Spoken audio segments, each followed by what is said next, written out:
So you have tuned in to the final episode of NextGen Geospatial for spring 2024. So we're almost home. So it's kind of exciting to gone through the entire semester and gone through all these different topics.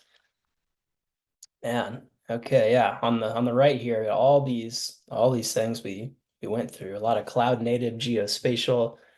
Showed you guys cloud computing using planetary computer, using Google Earth Engine. Talked about stack catalogs, containerized pipelines. We had a guest speaker from Planet last week. And so this week we're going to finish up. Look at the schedule here. We're going to finish up doing a little bit of high resolution image analysis. It's drone imagery, but it could be, high resolution airplane imagery as well. We're going to be introducing a Python library called DeepForest, which is specifically for identifying trees from aerial imagery. And this has a lot of great kind of forest management and ecological implications. That's kind of the world that I come from. And so I've been wanting to have a better way to identify trees from the air for a long time. So let's go ahead and click into, yeah, Ravindra. Do you have a So question? Jeff, what do you mean by identifying trees? If I have the drone image, Mhm. can I identify the tree trunk? Can you identify the tree trunk? The what I'm going to show you today is about identifying the tree crown. So the images are more likely than not going to be nadir images, which means straight down. Just like you see Okay, like a Google map or something, it's going to be straight down from the air. And a lot of okay, times tree trunks are hidden by the tree crowns. So this is a tree crown identifier. okay. I was saying like I'm trying to model the forest impact on groundwater and surface water, Hmm. and so I'm trying to use a code, and that code is based on it simulates plant hydraulics. So I need to identify plant. Right now, the way people doing it is tracking, marking, like doing extensive field work and having GPS location all the plants or vegetate or trees that they simulate. I was trying to figure out if there's any alternative way to do that. You can identify tree trunks from other imagery sources like LiDAR, is probably the best yeah, imagery source to do that. Plenty of people do that. And you could also do it from drone if you had more like oblique images. Oh, What I'll okay. show you today is you can identify anything. Deep forest is specifically about identifying tree crowns, but um, with the same deep learning framework, you could train it to identify anything you want, and that could be tree trunks. Great. I'm looking forward to it. Okay, so deep forest, what is it? It's a Python library. Yeah, it's meant for identifying tree crowns from high resolution imagery. I'm specifically using it for drone imagery. And the reason why I've gone to this type of algorithm, so it's a deep learning algorithm. Yeah, let's talk about the algorithm. So it is deep learning. It uses something called a convolutional neural network. We're not really going to go into the weeds of what a CNN or a convolutional neural network is. But they have a link here. My colleague Brenda put together kind of a tutorial trying to explain kind of what it is. But this is deep learning, so this is the same technology, the same AI tech that's kind of taken over the world now. It's the same idea, but with images and convolutional neural nets. It's a very sophisticated way to identify little parts. Let's say you're trying to identify a tree. There are lots of little things that make up a tree. There's the branches, there's the leaves, there's the shape. And so a neural net can kind of take into account all the little sub features and accumulate them into a big feature to identify. And so in a way, it kind of tries to mimic the way a human can identify objects. And, we do it with such ease. I can look at a soda can and I immediately identify it. I can look at a tree in a minute, immediately identify it. Um, so convolutional neural nets are trying to more mimic how humans see, only it's called computer vision instead of human vision. Um, it's a lot more advanced, a lot more sophisticated than previous algorithms that I used to use. Um, let's say I flew a drone over a forest. I do a pixel-based image analysis. So for every pixel, I would, analyze the spectra, the color of it. If that didn't work well, I would try to segment the images into objects and then try to classify the objects. And so I feel like I kind of took that technology as far as I could. But when it came to very high resolution drone imagery, it never was very good. It never was very satisfying.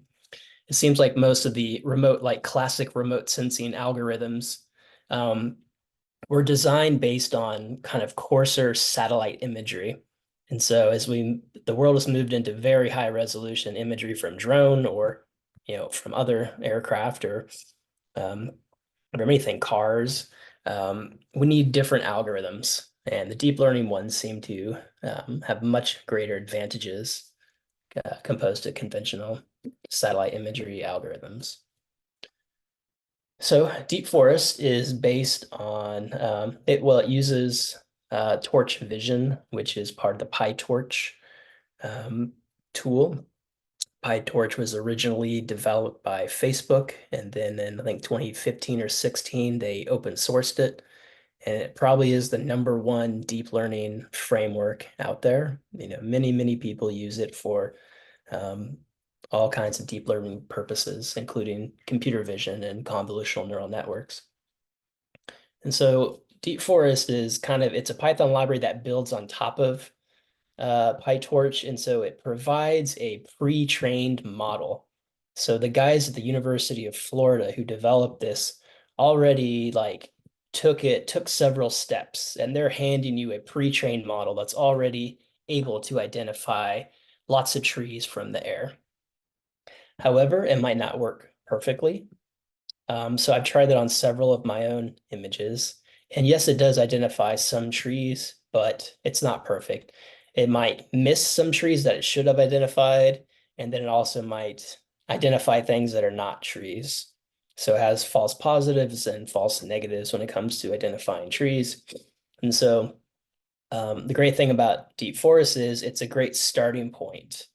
But if you really want to, um, make your algorithm really great for your area of interest, you're probably going to have to collect some training data and then fine tune the model to make it, specifically trained for the trees or the forest that you are studying.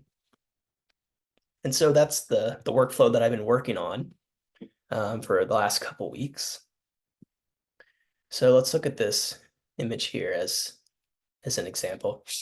On the left is a drone image that I took of a golf course up in Phoenix. As you can see, there are plenty of trees. And on the right is the output from DeepForest. This is just the pre-trained model. So I didn't do any training yet. I just showed DeepForest my image, and I said, go find the trees. And what it does is it puts a bounding box around everything that it thinks is a tree. So it didn't do a terrible job. It seemed to identify most of the large trees. It did identify a swimming pool as a tree for some reason. Not really sure why. And then there were some other trees where it didn't get them. And so my goal was to then take this as a starting point, add some of my own training data, and then try to make it better. So the disclaimer for the rest of this seminar today is that I have not finished my workflow. I've not gotten through to the finish line. I've gotten, part of the way. And so that's what I'm going to share with you guys. And hopefully this can, kind of get you several steps ahead. But to really cross the finish line is more work on my part. Okay, so pre-trained model. So we need to label imagery. Well, before we label, let's just go in and see what it can do with the variety of drone images that I've provided. Let's go down here. So we have, of course, our Jupyter Notebook example. And previously in the class, we've primarily used Google Colab to host Jupyter Notebooks, but today we're going to use Cyverse. And so let me start up a Jupyter Notebook with Cyverse. Um, it can work in a lot of ways like Colab. Cyverse is a great campus resource. It's an asset here in the University of Arizona, and all U of A personnel have free access to use it. So I very much encourage you to do so. But for this notebook to launch, you have to have yourself a Cyverse account, which you can sign up for right here. Okay, so I'll just go ahead and click this button here. Okay, so with this button, I'm brought into a screen where I'm about to launch a Jupyter notebook. So in here, I get to choose what kind of virtual computer do I want? What kind of resources do I want to provision my virtual computer with? So I can choose CPU cores, memory, and disk space. So let's do something big. So 32 cores. Okay, minimum memory, 64 gigabytes of memory, and then disk space, 64 gigabytes of storage. So I'll hit next. I will launch that analysis.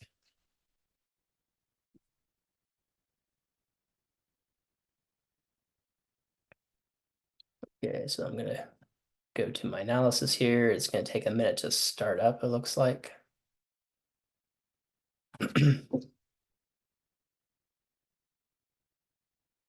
Okay, so now I have a provisioned virtual machine and I am running Jupyter Lab in it.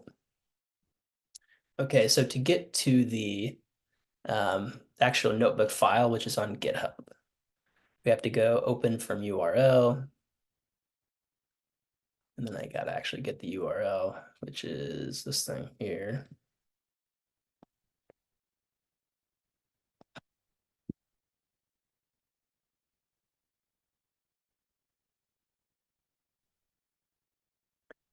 Yeah, I wish it was as slick as Google Colab where it's one click, but it is about 5 or 6 clicks. But here I am. Here I am in my DeepForest Jupyter notebook where I can start clicking through the Python code. So first thing we're going to do is install the Python library called DeepForest. Let's go ahead and do this. This might take a minute or two.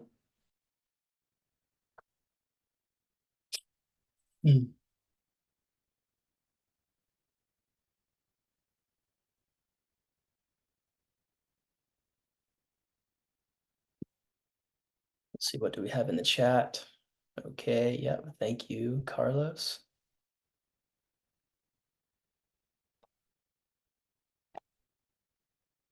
I should have not done quiet so I can see what it's doing, but DeepForest is going to install a whole bunch of libraries on top of it. So it's based on a bunch of different Python libraries. So it's got a lot of things to install.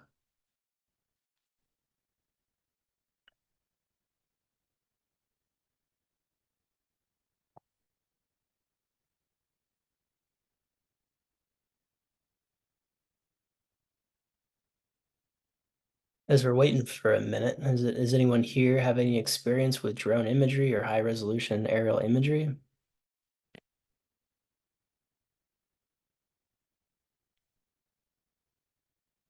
Okay, it completed, but what I need to do is I have to restart the kernel for the installation to take effect so that I can continue with my code here.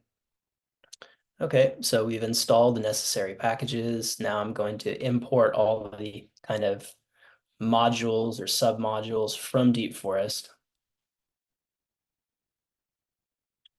We'll run that. And I'm also going to bring in some other kind of classic Python libraries like matplotlib, OS, time, and NumPy. We're going to use all of those. Okay, so let me bring in my pre-trained model that DeepForest provided. Just a couple of lines of code there. Yeah, I'm getting a lot of errors. Are you following along with me? Yeah, I'm trying to Okay. run it on my system here. That's gonna be different. Oh, you're running it on your local machine? No, no, no. I'm running it on Cybers. I logged in and trying to run the code. Okay, well what code block did give you lots of errors? Two. Um, After restarting the kernel, import libraries into environment. It's saying import errors. Maybe I How can did paste. number one go when you installed Uh, it first? it seems like it completed that thing, that part at least. Okay, you have to restart the kernel, which is this button here, Okay. or you do kernel, restart kernel. That just that makes it so the software you just installed takes effect, and so then we can start to use it. Okay, we can just move forward. Thank you. Okay, cool. Okay, so we got through that, the importing of it. Oh yeah, I've already brought the model in, that's right. So we bring the model in. It spits out some information about what kind of resources you have. So DeepForest is set up to use GPUs if you have them available. We're not going to do that today. We're just using CPUs. So it says GPU available false, right? Okay, that's right. We're not doing that. Um, no validation file provided. That's true. I didn't give it any kind of file to do accuracy of my tree identification. But anyway, it downloaded the model, and so it's now brought into our environment. Okay, so here I've got several, one, two, three, four, five raw drone images that we're just going to run the model on and see how well they do. So these are just raw JPEG drone images. They have no georeferencing whatsoever. They're just a snapshot from a drone. And so DeepForest can run on georeferenced or non-georeferenced images. So let me just bring those raw images into the environment. Okay. I'd be interested, Ravindra, if you get errors when you try to get those images, because they are in my user account in Cyverse, and sometimes sharing can be a little tricky. Okay, so let's start looking at them. So let's just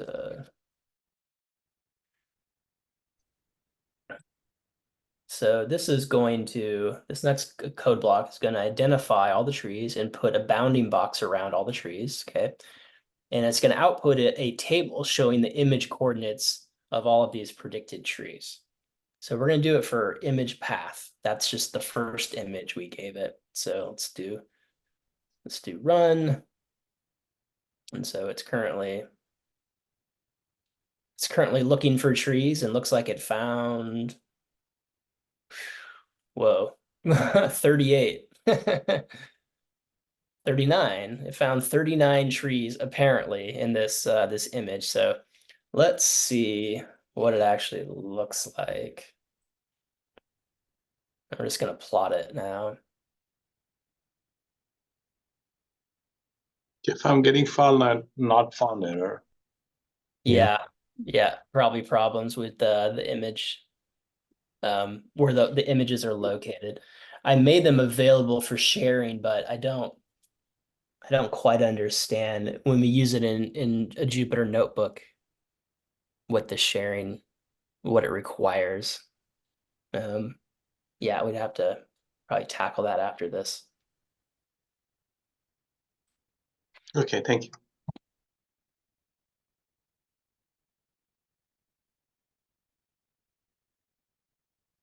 Okay, so now you can see here's my drone image, and this is taken down in Santa Rita Experimental Range. and all the yellow boxes are the trees that it found. And so you can see that it did a decent job, not perfect. It definitely missed a bunch of trees, but it did get quite a few of them. So the algorithm's not perfect. The pre-trained model kind of works, but it needs to be better. Let's try it on a few other images. So instead of image path, we'll do image path 2. 2. And then let's do it here, image path 2.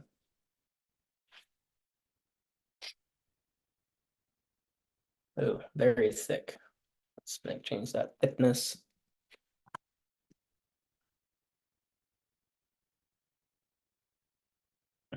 Okay, this is a scene, I think, down by Blythe, California, which is right next to the Colorado River. So the border of Arizona and California. And again, yeah, it's identifying trees, but it's not perfect. Some it does okay, some not so great.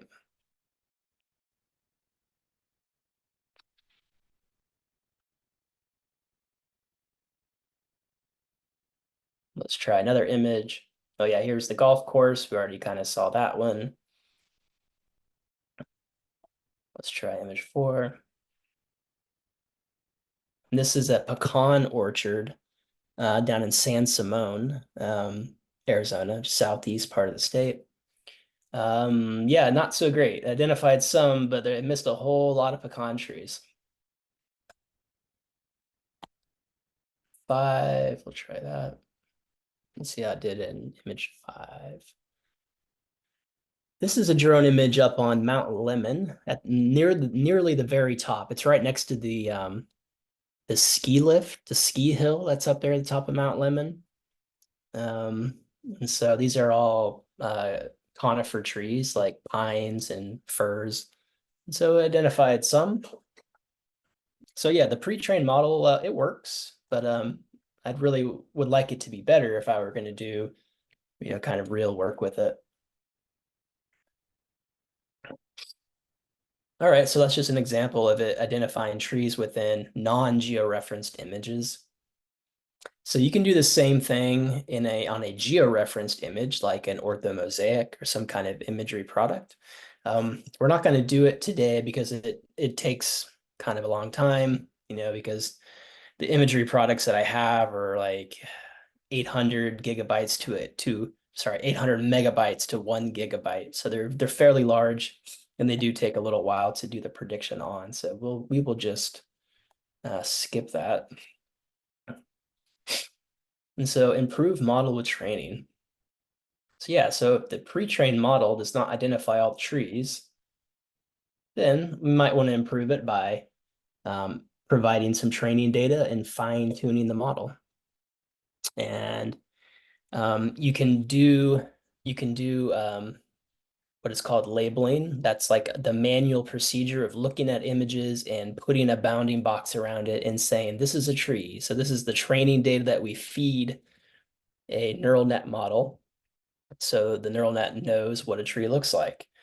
And so this is often the kind of the bottleneck of deep learning is there has to be a human element to provide, the truth for what a tree actually looks like. We can do the training on non-georeferenced imagery and also on georeferenced imagery. So it's kind of up to you. I have a little workflow doing it on georeferenced imagery using QGIS.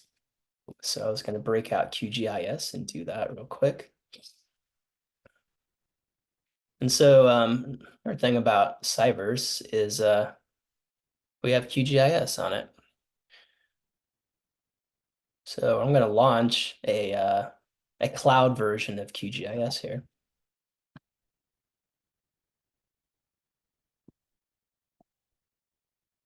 Okay, I'm just going to take whatever the default values are for the provisioned resources and just launch the app.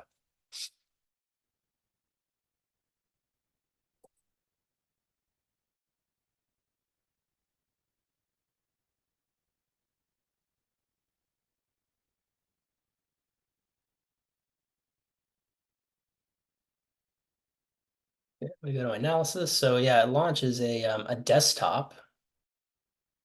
And from the desktop, then I can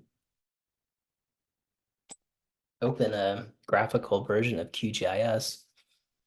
So if you're more familiar with ArcGIS, QGIS is just kind of the open source version of that. You can do most of the same things in QGIS that you can do in ArcGIS. So what I want to do is, so I'm here and I'm trying to create training data for trees. So first thing I'm going to do is add in a raster layer.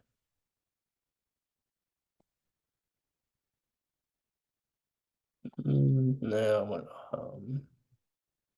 Jay Gillan.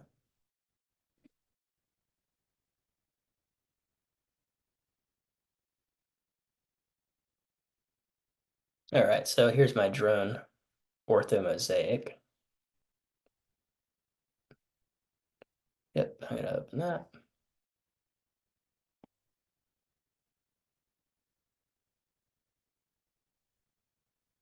Okay, so this is a drone orthomosaic from down at Santa Rita Experimental Range. So we have a lot of mesquite, because that's what's down in Santa Rita. What do we have here? I think that's me. Yeah, that's me and my colleague. We're hiding under a mesquite tree, flying a drone. And so the procedure in here is pretty simple to do labeling. And so what DeepForest wants you to do is to create a shapefile. So a shapefile, if you don't know, is just like the standard vector file format for points, lines, and polygons. And so I can click this button here, which is creates a new shapefile, and I can say, I can't type training dot shape. It's a polygon, and that's really all I need to do.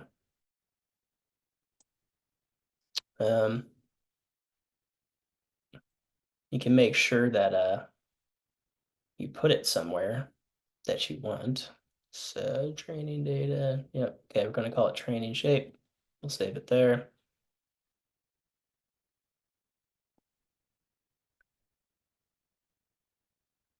There it is. Okay. Did it work? Yeah, there it is. All right, so now we have a new empty shapefile called training. And I'm going to edit it. Oh yeah, I think I have to open something called the shape digitizing toolbar. And I'm interested in digitizing with a shape, and I'm interested in doing rectangle from extent. So all of these steps that I'm going through right now are all written in the course material.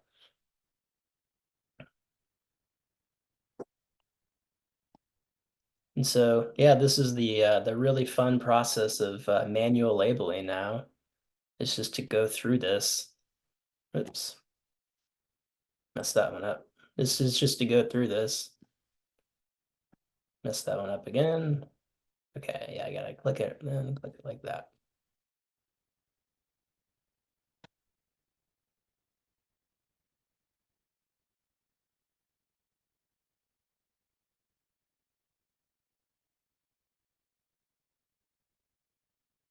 Okay, I think you guys got the idea. This is where you turn on your music and you just jam out and start digitizing trees. Now it's currently a mystery to me how many labels, how many trees do I actually need to improve my model? I don't quite know yet. I have not gotten far enough in this workflow to have a good answer for that. But according to the developers of DeepForest, if you just spend like 1 hour or less making training data, it will significantly improve your model, which can help you identify trees better in your area of interest. So that's what they say. They say that you don't have to have thousands and thousands. They're like, no, it's if you provide it with any kind of useful, better information for the trees that you are trying to identify, then it is worth your time to do a little bit of manual labeling. Okay, So once you've made all your labels, you can just save it.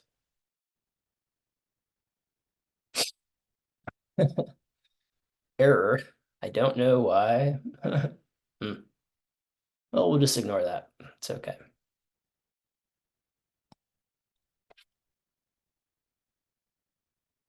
All right, so we've done our labeling. So that's how we do labeling in QGIS. And I'm currently trying to figure out how to do labeling in a non-georeference space. I'm not sure what it is. I think DeepForest they do mention like a labeling website or a labeling piece of software, but I haven't used it yet. So I'm still trying to figure that one out. Okay. Jeff, Yeah. there is a new tool by Facebook Meta, segment anything. So Mhm. probably that can segment any trees or any objects automatically. The tool is called Segment Anything from Facebook.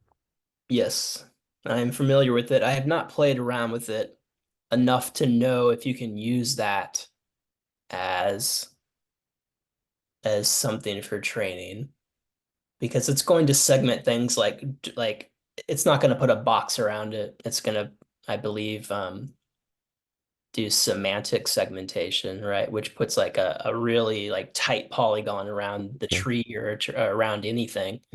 But yeah, segment anything from Meta, I think is very worth exploring, but I don't currently know how to implement that in this Mm, work. okay. Okay, so we have our training data. Now we can go back to our Python code to um, try to incorporate it.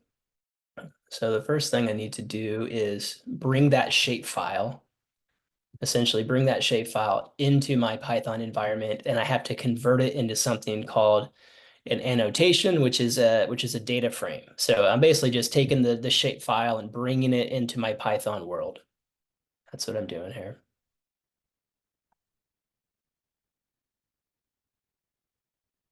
Okay, and then I can just look at it. Okay, and so this is what DeepForest wants in terms of labels. It has what image that we trained on, and then it gives you the bounding boxes in terms of X and Y, min and max, and then the label tree. So yeah, that's all we need really. Okay, and so this line of code just it now exports it out to a CSV. And so this, all we're doing is going from a shape file, bringing it into our environment, and then exporting it as a CSV. So now, yeah, we've gotten away from shapefile land, which is good. We use it, and then we just pull out the data and don't use shapefiles anymore. Okay, so before we can actually do the training though, um, I found that it is very probably useful to split up our entire image and its labels into smaller pieces. So this image here that we're, training on is big. I think it's 800 megabytes in size, and apparently that's big for DeepForest and for the training.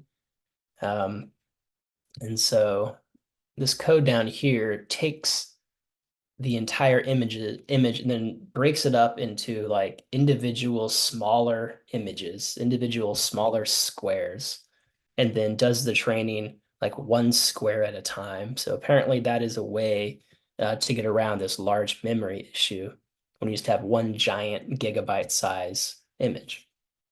And so that's what this code block is doing essentially. It's just breaking up the large image into smaller images, which are more bite size for it.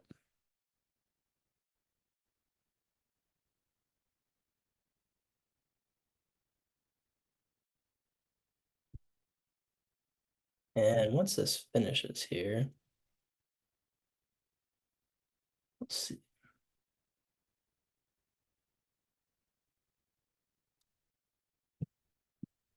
Okay, so that should have worked. So I'm just going back to my working directory here in Cyverse.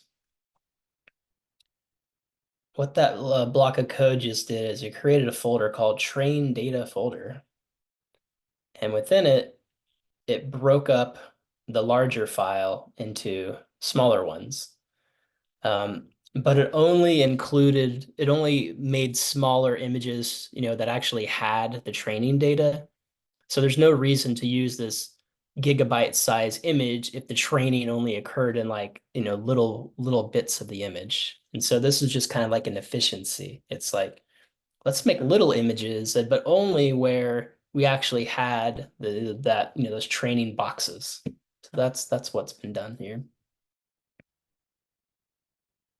Okay, so now we're getting ready to actually do the training. This line of code is, what does that one do? Define path in new annotation table. Don't worry about it. Too hard to explain. Okay, so now I'm setting the parameters of my training run. And so we've done this already. This is just bringing in the pre-trained model. Okay. And then here is where we start to configure things. So an epic we have as one. I don't know, maybe Carlos, you have a better definition of a training epic. It seems like an epic is like one run through the data. One iteration through the neural network. One iteration through the neural network. Okay. If I did two epics. Epochs, it's just like if you're training something and you can run it 100 times, maybe the outcome will improve. So it's just an iteration inside the neural network. But you're using just the same data, right? Both. Yeah. If you do two epics, you're still using the same data. Is that correct? You have the input data, and then you have output after the first epoch, and then the output goes back in. Then you have a second output. It's an improvement of the initial data. And then you can continue iterating until you decrease the error, and you have an improved solution. Okay. Thank you. All right, I'm just going to go ahead and hit this code block. Okay, again, it tells us what resources we have available. I have not set up GPUs. I don't have a validation file.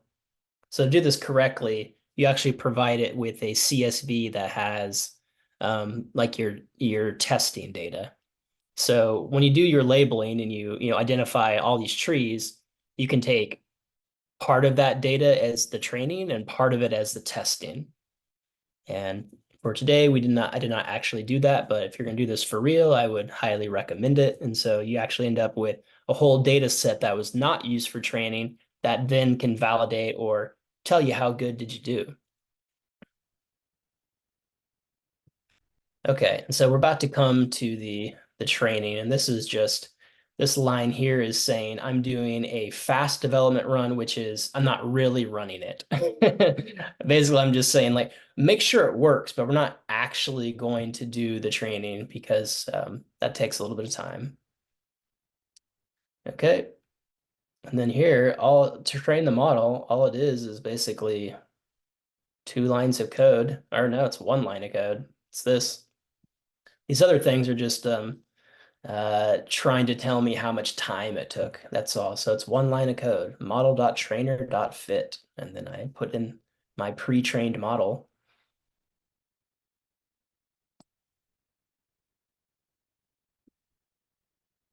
Okay, so it went through the 1 epoch. Took 3.14 seconds, and then we have a newly trained model, apparently. And as you can see, that is the end of the Jupyter Notebook, because that's as far as I have gotten. So next up is that like DeepForest documentation is you have to do a lot of reading between the lines and putting things together kind of yourself. But the next step is deploying this new trained model. I have not done that yet. And then we can actually see did it improve things or not. So that's as far as I've gotten. And I hope what I've showed you so far could give you kind of a leg up or a few steps down the road. This took me about 2 weeks to get this far from scratch. And yeah, it's a little harder than I thought it was going to be to use DeepForest, but I am hopeful that another couple weeks of this and I'll have something actually presentable. But yeah, that's all I have in terms of the notebook. Does anybody have any questions so far? Could be about anything related to this.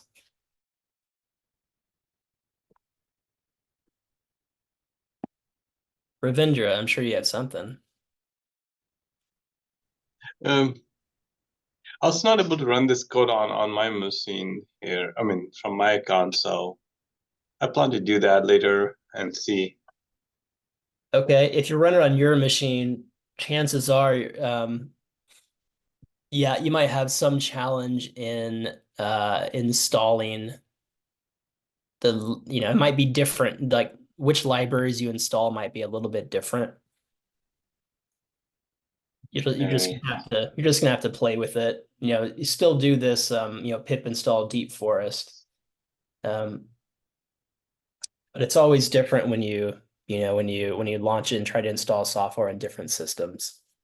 So this being Cyverse, it has a lot of packages or libraries already pre-installed on it.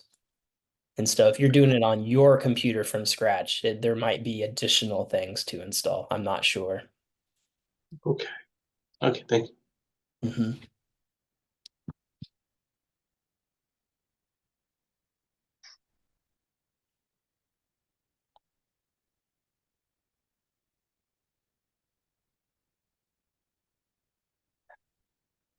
Okay.